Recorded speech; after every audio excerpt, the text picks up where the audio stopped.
toutes et à tous, bienvenue sur KTV Kwezi FM, le 106.9 pour un temps de parole, évidemment en direct à la radio et à la télévision. Notre premier invité n'est autre que Madame le vice-recteur Nathalie Costantini. Madame le vice-recteur, bonjour. Bonjour. Merci d'avoir accepté notre invitation. L'éducation nationale dans l'actualité, plusieurs choses, on va essayer d'évoquer ensemble évidemment cette réforme du collège avec cette manifestation qui a pas, il faut le reconnaître, pas énormément mobilisé. On nous parlait d'une petite cinquantaine de personnes. Ça veut dire quoi que la réforme aura lieu ? De toute manière, la réforme aura lieu, mais ça ne veut pas dire qu'il ne faut pas tenir compte. Les gens ne se déplacent pas forcément pour dire qu'ils ont des inquiétudes. Ce n'est pas forcément la manifestation qui est la seule représentation de ce qui se passe sur le territoire. La grève aussi, mais il y a eu 7, l'échelle nationale, 16, nous avons 8% de grévistes sur le territoire, donc ce n'est pas là-dessus. En revanche, c'est vrai que c'est une réforme d'envergure, et que si nous voulons qu'elle réussisse, il faut qu'on l'accompagne. Donc c'est important, il ne faut pas considérer que c'est le taux de grévistes qui nous permet de savoir les inquiétudes qu'il y a dans les établissements. Il faut impérativement, pour Mayotte, c'est essentiel, que cette réforme soit mise en place dans les meilleures conditions possibles. Alors on nous parle d'une dictée tous les jours. Oui, ça fera pas de mal. Je pense que ça, ce sont des exercices que l'on a perdus de vue, qui sont essentiels, ne serait-ce que pour la mémorisation. Donc, j'ai l'impression qu'on revient, pas en arrière, mais on revient à une autre époque où effectivement le calcul mental, la dictée. Mais certains disent aujourd'hui la dictée, est-ce que ça a vraiment un sens alors qu'on vit tous avec des iPhones, des correcteurs d'orthographe, des ordinateurs ? Oui, ce qui n'est pas forcément facilitant d'ailleurs pour ceux qui apprennent. C'est facile de s'en servir quand on a déjà des repères et des bases pour pouvoir écrire après. Mais quand vous n'apprenez à écrire que avec le langage texto, c'est bien compliqué après de pouvoir se mettre à faire un courrier pour s'adresser à quelqu'un. Rythme scolaire, on va en parler, forcément. Il y a eu un accord qui a été signé entre le SNUPP et l'association des maires. Vous l'avez certainement vu dans la presse. Et les parents d'élèves. Et les parents d'élèves, évidemment. Effectivement, pardon. On nous explique, quand le SNUPP vient sur ce plateau, que le préfet, l'association des maires, la ministre est d'accord pour un aménagement. Et on nous dit, mais pourquoi Madame le vice-recteur s'entête ? C'est rigolo parce que si tel était le cas... Oui, aussi. Si tel était le cas, je serais quand même très, très forte. Or, je ne pense pas que ce soit le cas. D'abord, je voudrais faire une précision parce qu'elle a été faite au CENM, c'est pour ça que je me permets de la faire. Ce ne sont pas les parents d'élèves, c'est une association de parents d'élèves. Et laissons aux deux autres associations le droit de dire exactement ce qu'elles pensent de cela. Après, non, je ne m'entête pas, je n'ai pas changé ma ligne de conduite, qui n'est pas ma ligne de conduite, puisque moi je suis ici la représentante de la ministre. Donc je ne fais rien d'autre que ce que la ministre... Non, elle n'a pas laissé entendre, la ministre a dit... Très clairement, et j'étais présente avec le président de l'association des maires et d'autres d'autres élus, elle a dit très clairement que la réforme des rythmes était une bonne chose, qu'à Mayotte il fallait qu'elle s'installe et qu'il fallait donner des délais mais qu'il n'y aurait pas de renoncement. On est tout à fait dans cette ligne de conduite puisque contrairement à ce que dit M. Rivaux qui s'entête sur 15 écoles, nous avons 62 écoles qui sont en rotation, nous avons 47 écoles qui à ce jour ne sont absolument pas dans le cadre des rythmes. Nous n'en avons jamais parlé, d'ailleurs vous n'en parlez jamais, on ne parle que de ces 15 écoles qui ont commencé une expérimentation l'année dernière, qui ont mis en œuvre des choses sur lesquelles il y a parfois des difficultés. Nous avons passé la semaine dernière avec la mairie de Mamoudzou, nous avons travaillé avec la mairie de Bouéni pour faire en sorte que quand il y avait des décalages par rapport à des travaux qui étaient proposés, par rapport à des aménagements, à des arrivées de personnel dans les communes, nous puissions donner ce délai. Il nous faut un échéancier. C'est tout ce que l'on dit. Et je crois que il faut quand même 184 écoles. Donc moi je veux bien qu'on dise que je suis entêtée, c'est pas grave, c'est peut-être un trait de caractère. Ce qu'il y a, c'est que toutes les écoles qui se sont engagés et qui ont commencé à installer cette réforme sont en train de travailler sur le contenu. Alors quand vous me parlez de calcul mental, quand vous me parlez de dictée, peut-être qu'il serait bien qu'on puisse justement travailler là-dessus. Et nous, on a commencé à s'engager. Sur le 29 septembre, nous réunissons tous les DGS, tous les élus et toutes les organisations qui font des animations sur le territoire pour que nous puissions installer dans les écoles cette organisation du scolaire et du périscolaire, parce que je vous rappelle quand même que cette réforme, elle était faite pour rendre équitable pour donner à chacun la possibilité de pouvoir avoir des activités périscolaires. Elles nous permettent ici de garantir un patrimoine que les gens oublient. Et puis, dernière chose qui m'importe énormément, c'est qu'elle permet aux parents de trouver une place dans l'école. Voilà. Et nous souhaitons, que les parents viennent. Il y a plein de parents qui ont des compétences, qui peuvent tout à fait participer à ce périscolaire. Et vous verrez que quand on aura fait ça, les enfants qui sont des enfants qui sont très curieux et qui sont très généreux par rapport à la connaissance, arriveront à de meilleurs résultats.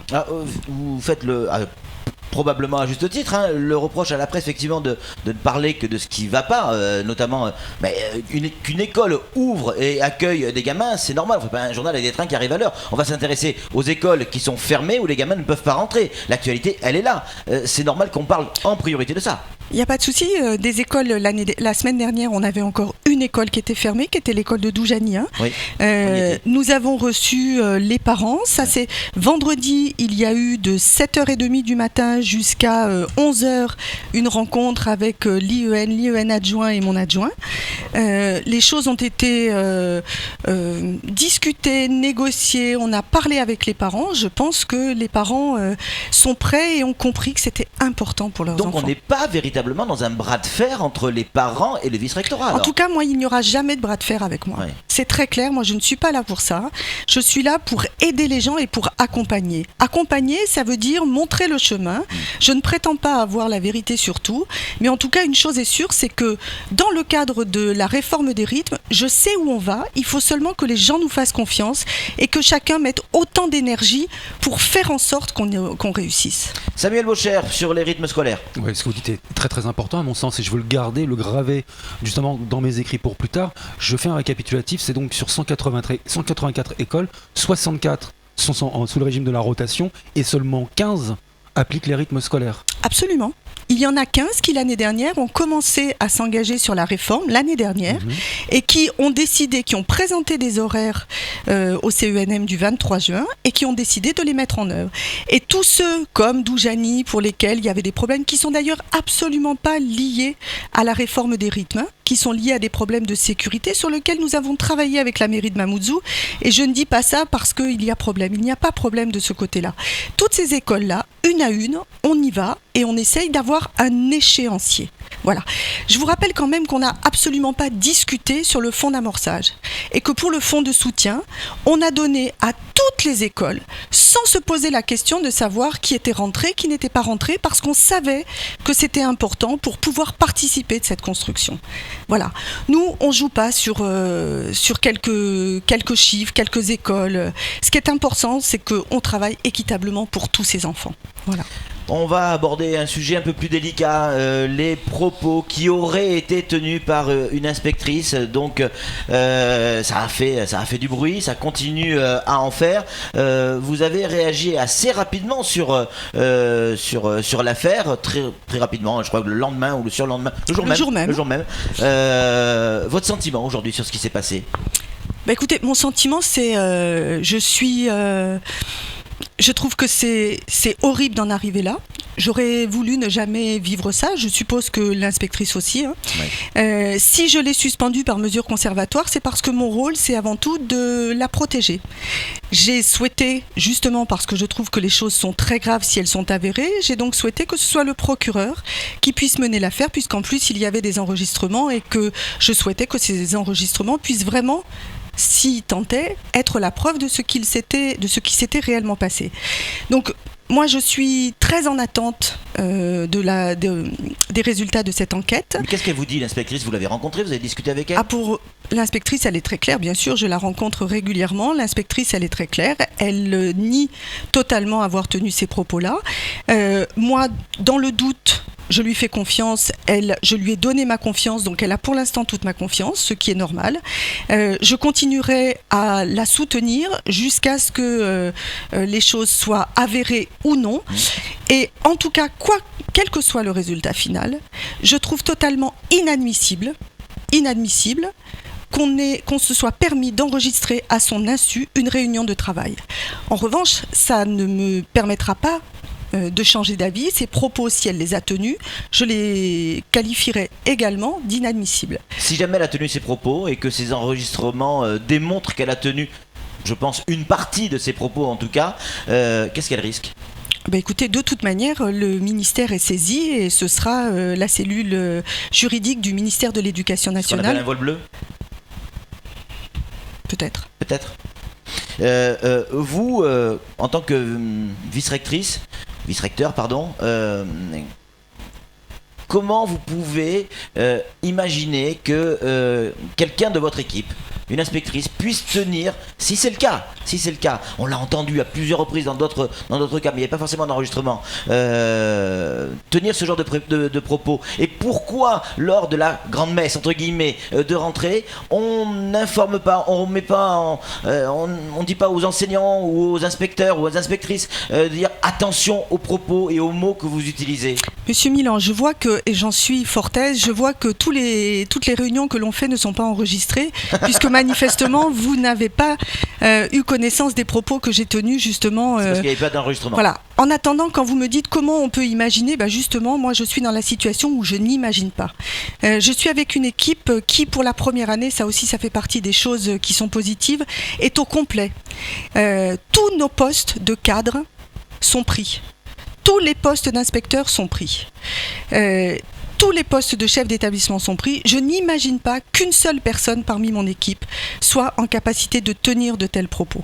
Donc, quand vous me dites comment on peut imaginer, non, on n'imagine pas. Et de fait, c'est ce que je vous répète, Madame Legros a pour l'instant toute ma confiance. Je lui laisse le bénéfice du doute. Pour l'instant, l'enquête ne s'est pas achevée. Vous n'avez jamais entendu cet enregistrement ? Je n'ai jamais entendu cet enregistrement. Nous l'avons, je l'ai donné. Il y a une partie des propos qui ont été tenus. Je dis bien une partie. Nous avons cet enregistrement. Tout ce qui est écrit sur la lettre de Rivaux n'a pas été dit par cette dame. A priori, ça aurait été dit par une autre personne. Alors écoutez, moi je suis pas... C'est au procureur de faire cette enquête. Moi j'ai demandé à ce que l'enquête soit faite. Donc à partir de là, je ne m'exprimerai sur rien d'autre que sur les conclusions quand elles seront données. Samuel, rapidement, parce que je voudrais qu'on parle également du collège de Kawéni. Oui, non mais allez-y, parce que vous venez d'aborder le sujet. En effet, il y aurait certainement d'autres personnes qui ne sont pas de l'éducation nationale qui auraient tenu des propos un petit peu tendancieux. Et par contre, on n'en parle pas du tout dans cette affaire pour le moment, alors qu'il y a d'autres responsabilités. Mais voilà. Chacun prendra ses responsabilités. Le lycée de Kawéni, le nouveau, qui est en construction. Alors, il s'est arrêté en termes de construction, il est reparti. Là, on nous annonce que les travaux vont redémarrer le 27 septembre, si je dis pas de bêtises. Est-ce que vous en savez plus ? Pourquoi il a été arrêté puis redémarré ? Vous le savez, c'est juste parce qu'il y a eu un problème juridique. Oui, c'est ça, il fallait qu'on ait un permis vert et que ce permis vert n'avait pas été demandé parce qu'au moment où il a été mis en place, notre permis de construire avait déjà été instruit, donc ça a décalé dans le temps. En revanche, ça nous a permis aussi de pouvoir, puisque vous savez qu'un projet se construit 3 ou 4 ans en amont, ça nous a permis du coup de bien nous impliquer dans ce projet et de travailler avec la ville de Mamoudzou pour que nous puissions organiser un vrai sens de circulation et un vrai campus scolaire avec restauration où la mairie sera partie prenante et où on aura un vrai quartier, puisque la mairie de Mamoudzou est en train de travailler sur l'aménagement de son territoire. Personnes, de 10 000 gamins sur la zone de Kawéni. Oui, mais ça vous savez, fait pas peur. Non, pas du tout. Vous en avez 8 000 là pour l'instant, donc je suis pas persuadée que ça change fondamentalement la donne. En revanche, ce qui est important, parce que là on aura un vrai cursus de la maternelle jusqu'à l'université, puisqu'on aura des BTS aussi, avec un lycée qui sera un lycée international à terme. Je pense qu'on peut faire un bel outil de travail, au contraire, qui peut permettre de travailler sur les liaisons entre les cycles. Et ça, je pense que ça fait partie de la réforme du collège aussi. Ça, je pense que c'est important. À nous d'organiser tout ce secteur-là pour que ce soit un bel espace de formation comme il en existe partout en métropole. Il y en a. Combien va coûter ce lycée ? Écoutez, le dernier lycée nous a coûté 35 millions d'euros, donc voilà. Pareil à peu près ? Le collège de Magicavo nous a coûté 34 millions d'euros. On a malheureusement sur Dzoumonier un chiffre beaucoup plus important qui est autour de 60 millions d'euros à cause des ateliers. Conclusion, Samuel. Je fais très vite, oui. Je suis allé voir les plans de ce fameux lycée. En effet, on a l'impression que les équipements sportifs sont véritablement sur la parcelle où est situés qu'à 3 à l'heure actuelle. Comment est-ce qu'on va faire ? Non, tout est organisé de façon à ce que les activités, les plateaux sportifs soient intégrés à l'espace pour qu'ils servent à l'ensemble des personnes. C'est ce qui se fait aussi en métropole avec des lycées, des collèges qui s'organisent avec des planifications qui permettent un plein emploi des installations sportives, ce qui est important parce que ça coûte cher aussi. Madame Costantini, merci beaucoup d'être venue sur Merci ce à plateau et d'avoir répondu clairement à nos questions. Vous le faites habituellement, vous l'avez fait également sur ce coup-là et c'était pas facile. Merci. En tout cas, merci d'être venu sur ce plateau. C'est tout pour ce temps de parole. Tout de suite, la suite de nos programmes.